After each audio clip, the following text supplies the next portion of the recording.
A1D11909. Saya dari R2 semester 2 PGSD FKIP Universitas Jambi. Nah, pada kesempatan kali ini kita akan kembali sama-sama belajar mengenai materi IPS SD. Sekarang saya akan menjelaskan mengenai materi IPS SD, yaitu tentang dokumen. Nah, apa sih pengertian dokumen itu?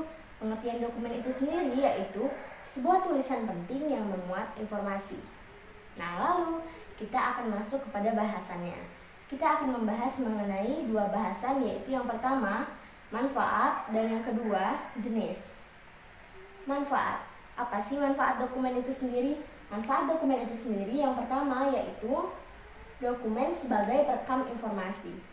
Apa ya maksudnya dokumen sebagai perekam informasi?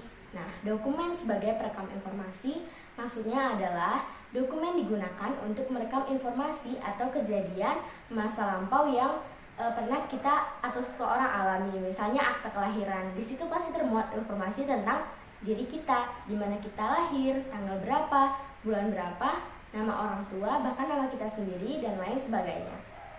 Lalu yang manfaat yang kedua yaitu dokumen sebagai alat bukti. Maksudnya apa ya?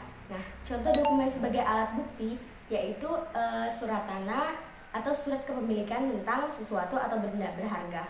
Otomatis dokumen tersebut digunakan sebagai alat bukti kepemilikan.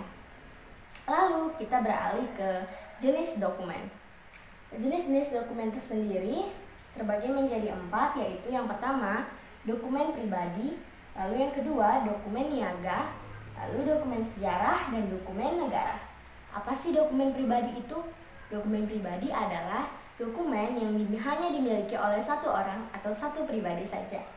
Nah, dokumen pribadi ini contohnya biasanya apa saja? Contoh dokumen pribadi yaitu yang pertama akte kelahiran, surat nikah, maupun ijazah.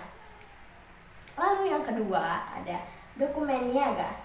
Dokumen niaga itu apa? Dokumen niaga adalah dokumen yang digunakan sebagai untuk keperluan pembayaran atau keperluan keuangan. Misalnya cek atau struk. Struk yang dimaksud di sini struk belanja ya teman-teman. Tentunya teman-teman jika berbelanja ke minimarket, ke supermarket dan ke mall misalnya, pasti kita akan diberi struk atau struk atau bukti pembayaran.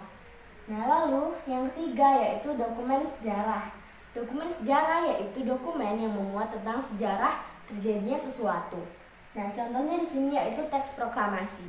Mengapa teks proklamasi? Karena teks proklamasi ini merupakan dokumen sejarah, dokumen yang memuat sejarah tentang Indonesia merdeka. Lalu yang terakhir, dokumen negara. Dokumen negara di sini adalah Undang-Undang Dasar 1945, yaitu milik negara Indonesia itu sendiri.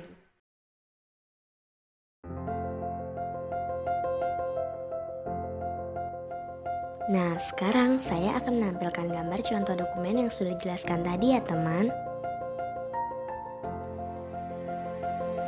Yang pertama, contoh dokumen pribadi, akte, surat nikah, dan ijazah. Yang kedua, contoh dokumen niaga yaitu cek dan struk. Lalu yang ketiga, contoh dokumen sejarah, teks proklamasi. Lalu yang terakhir, contoh dokumen negara yaitu Undang-Undang Dasar 1945.